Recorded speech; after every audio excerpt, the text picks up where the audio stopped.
Hi, how are you?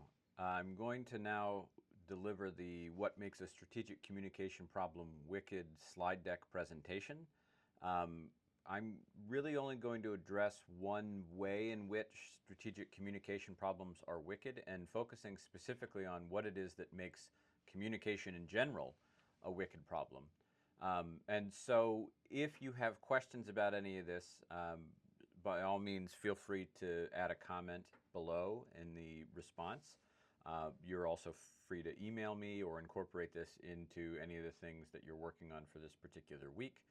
Um, if you, as you're thinking about your own particular strategic communication challenge, identify other ways in which the problem of communicating your organization's goals to its prospective users is indeed a wicked problem, um, and it doesn't line up with what I'm saying here, that's fine.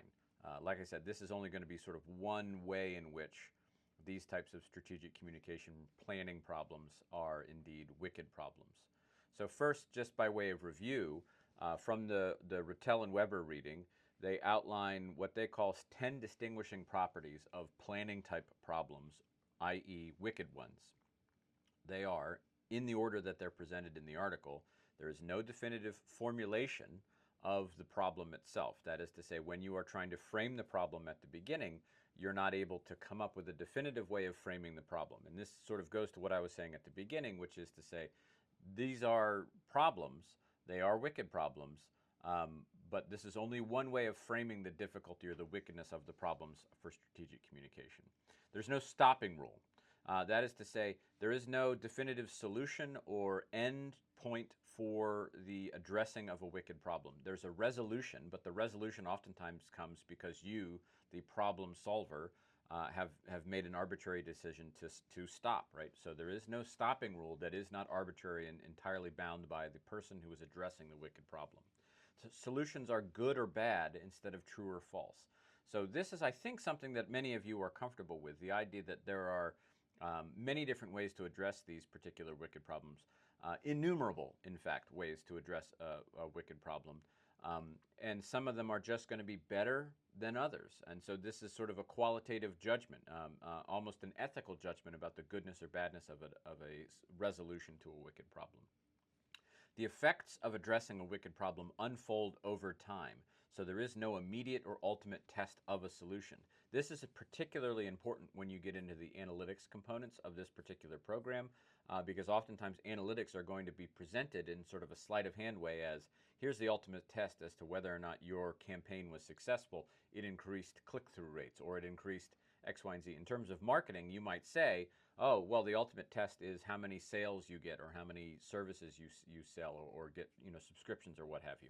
And that's a good short-term goal, but it doesn't necessarily take into consideration long-term, how the effects of your marketing push might unfold over time. Solutions are at best one-shot operations. You're going to build up a library of ways to address wicked problems, and those are going to be exceedingly helpful as you try to address all manner of different kinds of wicked problems related to digital media strategy. That said, if you think that you're going to be able to create a boilerplate solution to just pick up and put down in another context, you're mistaken. So each time that you address a particular wicked problem, and oftentimes while you are attempting to address the same wicked problem, you're going to need to sort of reinvent the wheel, so to speak, over and over and over again. Not entirely from scratch, but each new problem has a new context that demands a unique addressing. There's no list of possible answers or possible resolutions. What we are talking about in this course with the roster method and PESO and all these different acronyms and initialisms are strategies to address problems. They are not solutions to the problem. So importantly, roster is a framework for thinking through a wicked problem. It is not a solution to a wicked problem.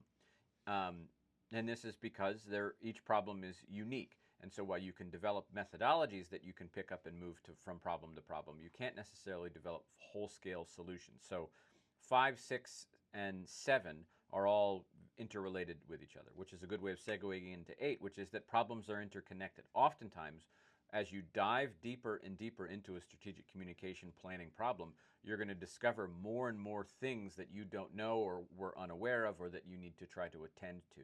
In other words, you're going to find more and more ways in which the problem, which you thought was wicked in one way, was actually wicked in a variety of different ways. Number 9 is the way that a problem is explained determines the solution. So going back to there's no definitive formulation, however you choose to formulate a problem is ultimately what's going to guide how you determine that particular solution.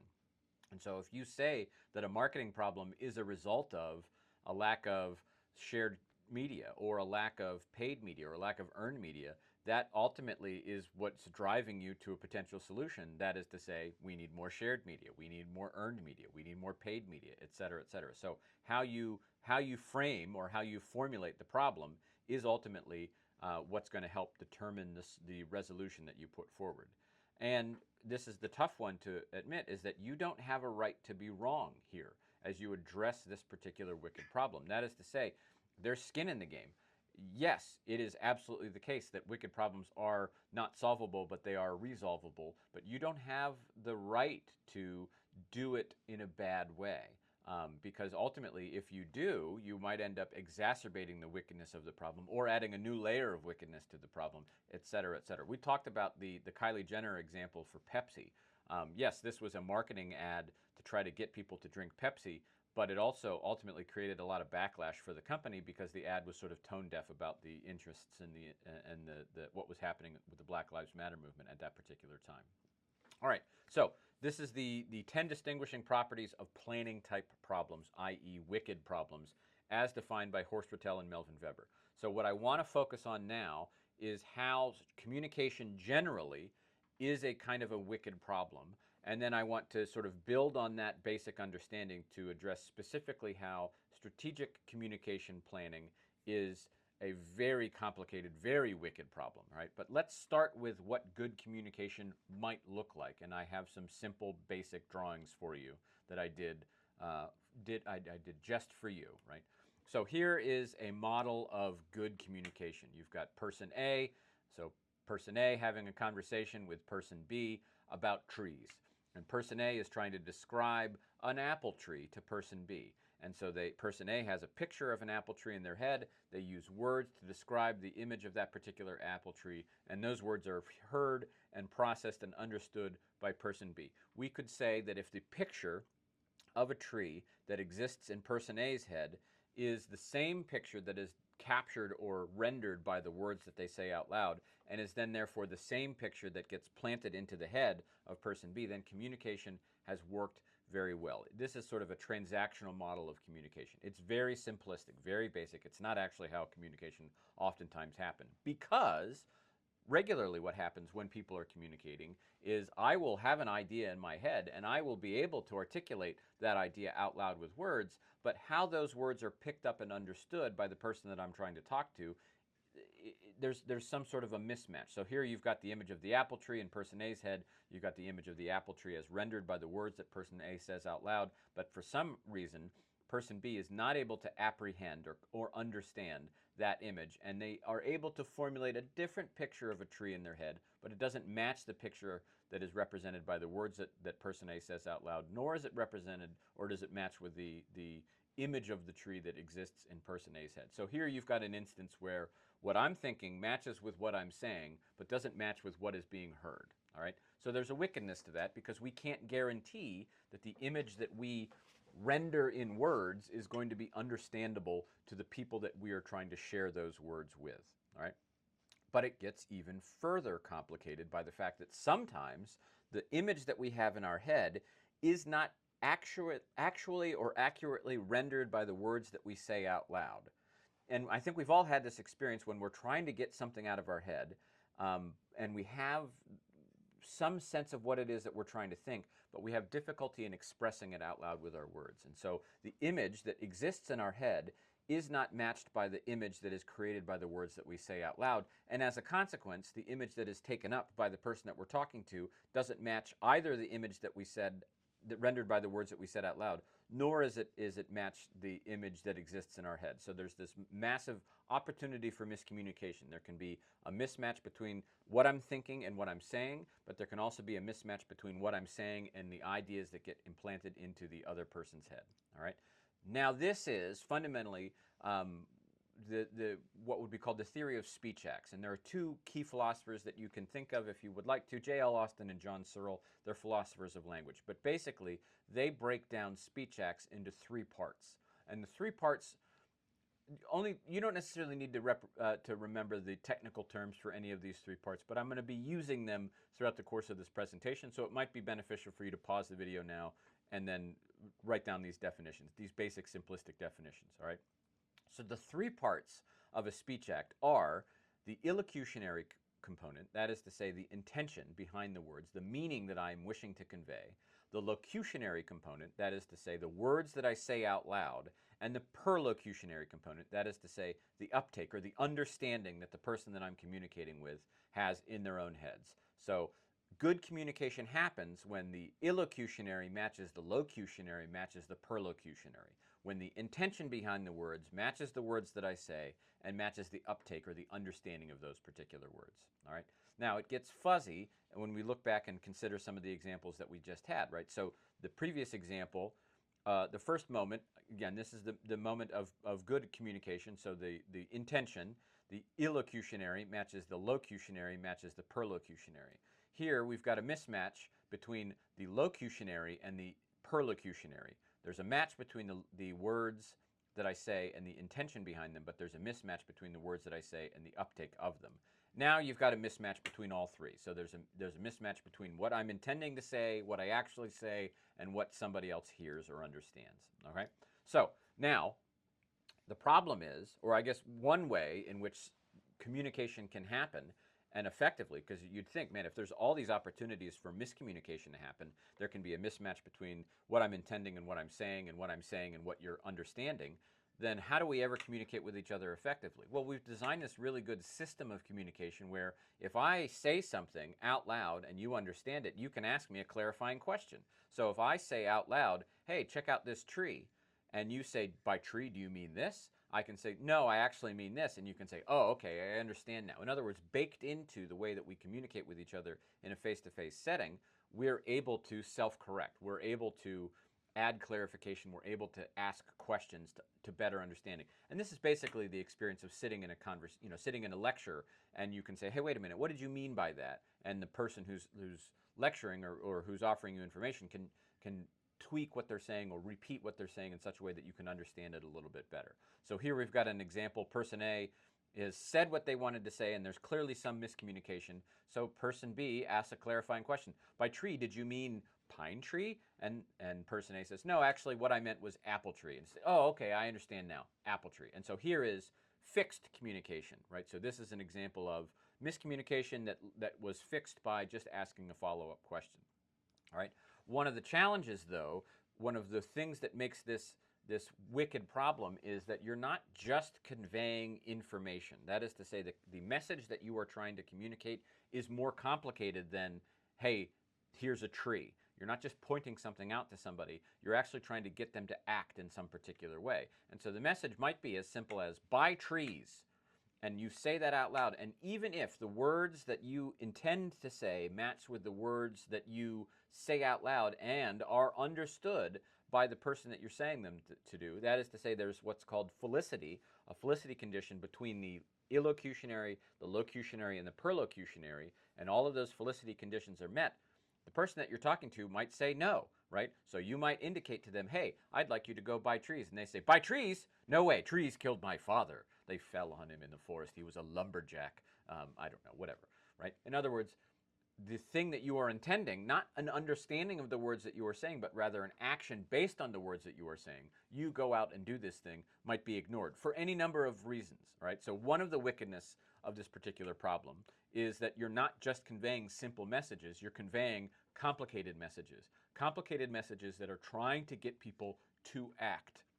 And so the message might be clear, understandable, and it might match your intentions, and people still might not do anything in response to it. So that's another additional layer that makes these strategic communication problems wicked. Another way, and probably one of the more pervasive ways in which these types of strategic communication problems are wicked, is the fact that you're not sitting down and having a face-to-face conversation with people. You're using, as the program is designed to be, digital media to convey messages, right? And so let's go to one of the more simplistic technologies that we as a human race have invented to communicate messages, and that is writing. So if I write down the message, buy trees, on a piece of paper, I'm able to communicate with you across time and across space. That is to say, I can fold up the letter and I can mail it to you, and you can be in Sheboygan, Wisconsin, and you can get this message, and I don't need to be having a face-to-face conversation with you in order to tell you, hey, I think that you should buy trees. I write the message down, and then you read them. Now, importantly, there can still be a mismatch between the words that you intend to write, the words that you actually write, and the uptake of the words as they are read by your audience or your readers, okay? So that you can still have the original problem of miscommunication between the images not matching intention and words and uptake. But let's just assume for a second that they do. So you write down those particular words, you send them to somebody out in the world, they read them, they say, no way, I don't want to buy trees because buying trees causes inflation. I don't know, whatever their reasons might be. So you have the same problem as in this particular instance, but it's the added wrinkle is there's no guarantee that the words that you write down on the page will match the intention, will match the uptake, and even if they do, there's no guarantee that the action is going to be taken that you want to be taken, all right?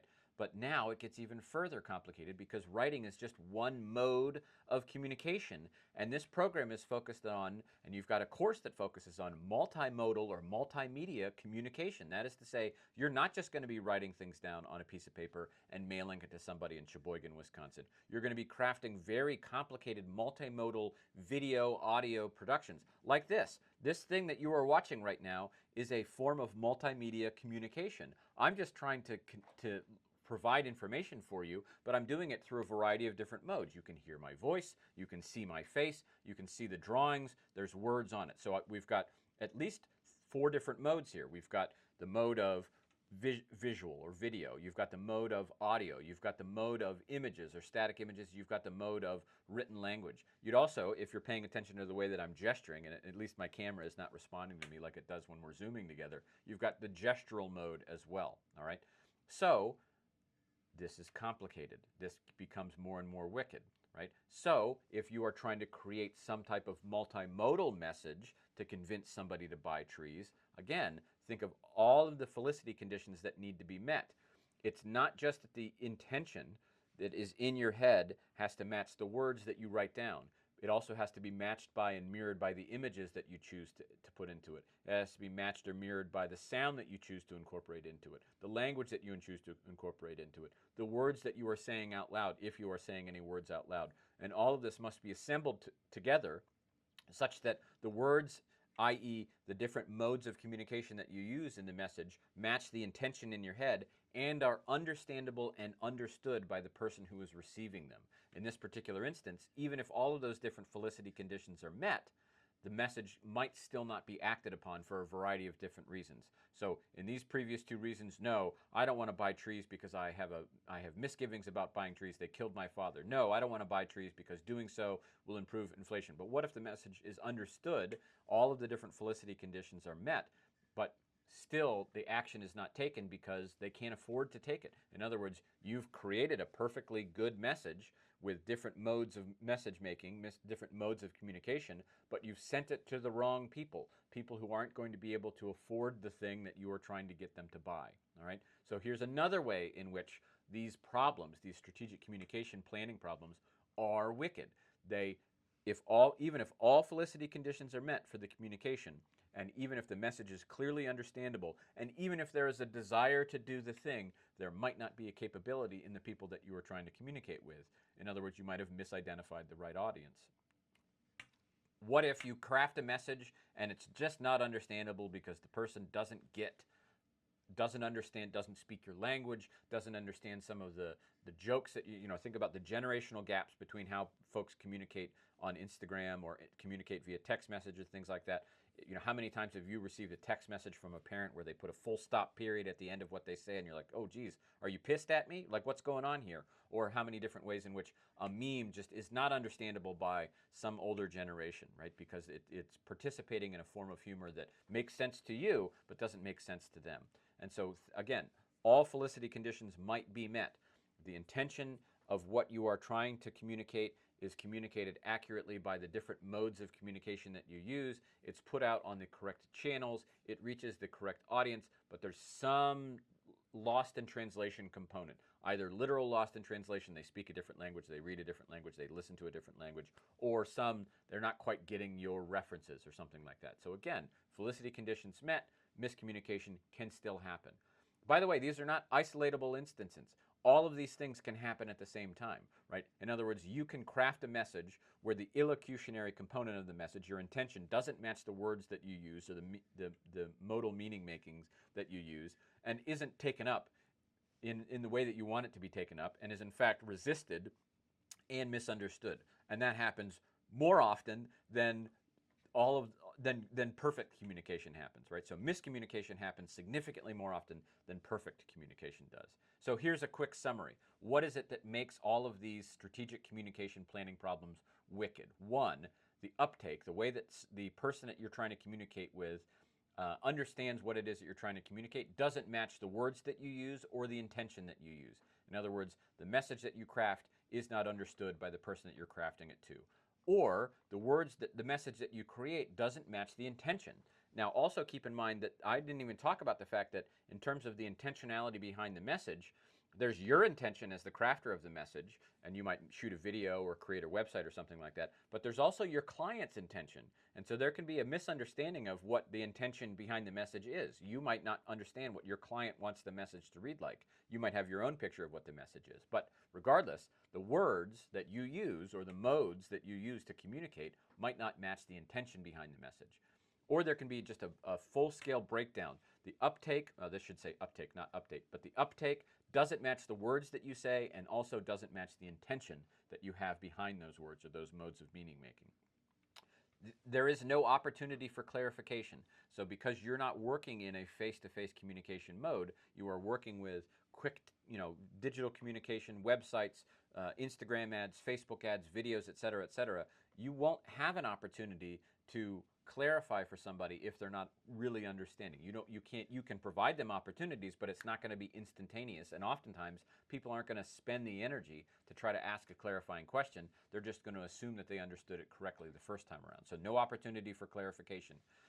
Importantly, just because felicity conditions for your message might be met, which is no guarantee, that is to say, just because the uptake matches the words, matches the intention, doesn't mean that you're going to be able to convince the person that you're trying to convince to actually act, because it's a more complicated behavior to act on an understanding than it is to understand something. I understand what you mean when you say the words buy trees, but I don't want it buy trees for any number of a variety of reasons, which hopefully you will be able to suss out as you do research.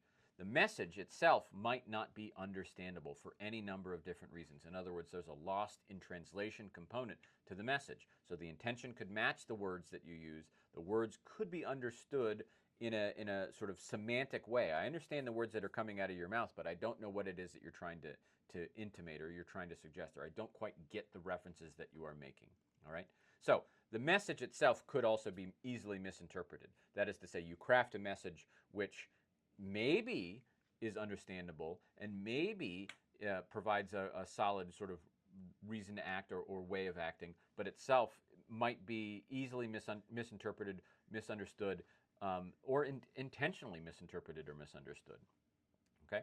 So thus concludes the overall statement in regards to wicked problems as it relates to strategic communication. And again, we're just focusing on the communication element of strategic problems and what makes them wicked. There are a number of other things which are sort of hinted at in this list. That is to say, there's going to be cultural issues that generate the wickedness and problems. There's going to be technology components that add wickedness to problems. There's going to be generational components. There's, in other words, a whole bunch of demographic, psychographic information about you, the communicator, and the people that you are trying to communicate with. But there's also going to be a lot of related to the desire, the awareness and the interest and the desire of the people that you're trying to communicate with. How are you going to successfully communicate or persuade them to engage in a particular activity? Okay, so based on that, go ahead and think about the assignments that you're working on. Think about your own clients. What are some of the things, and it could be these, what are some of the things that the features or the characteristics of that strategic communication problem that makes it a wicked problem? And keeping in mind, going back to the original slide, how do you frame it or formulate that problem in such a way that you can help determine a potential solution, right? So as you're writing your wicked problem briefs, think about ways in which you can identify a wicked problem that that particular client is facing that would suggest to them a particular course of action or a solution, right?